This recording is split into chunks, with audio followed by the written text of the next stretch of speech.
Bonjour, c'est Hanan Mouta, j'espère que tu vas bien. Cette vidéo s'adresse à toi qui a un boulot stable qui te permet d'être à l'abri de besoins de base, jusqu'à posséder une moto, une voiture, des bijoux, un terrain, voire même une maison. Sans oublier ceux et celles que tu prends en charge, que tu nourris, que tu habilles, dont tu payes la scolarité. Je te dis bravo et sois-en récompensé au-delà de tes espérances. Sans passer par le dos de la cuillère, il arrivera un temps où tu ne voudras plus travailler comme étant jeune, où tu voudras plus te tuer au travail comme avant, où tu voudras passer plus de temps avec tes enfants, avec les tiens, vivre de tes passions, voire même déménager en province et t'adonner à l'agriculture ou à l'élevage par exemple. Sans oublier que les facteurs extérieurs tels que la fatigue, la maladie, le chômage, un événement malheureux peuvent intégrer l'équation de la vie à tout moment. Quand ce jour-là viendra, tu auras le luxe du choix parce que tu posséderas des actifs qui génèrent de l'argent et qui t'aideront à passer ce cap.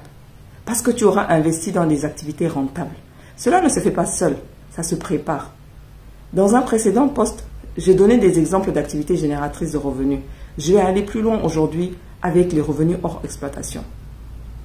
Je vais simplifier les choses sans utiliser le jargon financier.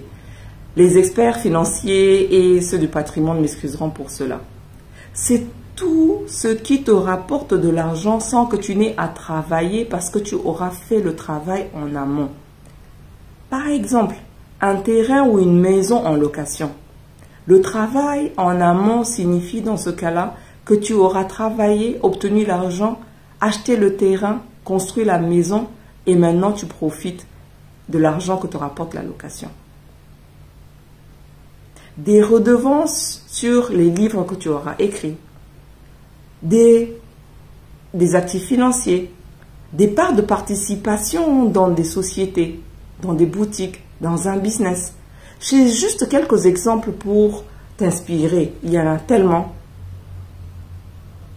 Prends le temps de regarder autour de toi, d'identifier les besoins et de saisir les opportunités de business.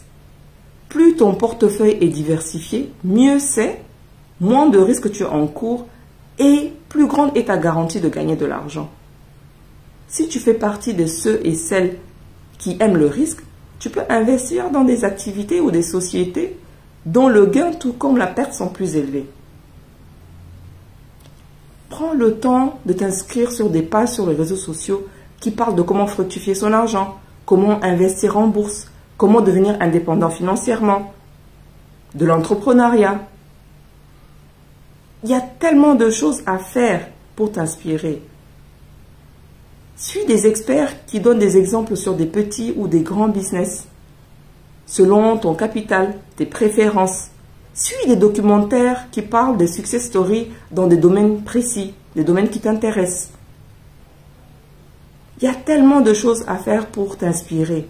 Réfléchis-y et lance-toi, parce que tu n'auras pas éternellement ni l'envie ni la force de travailler.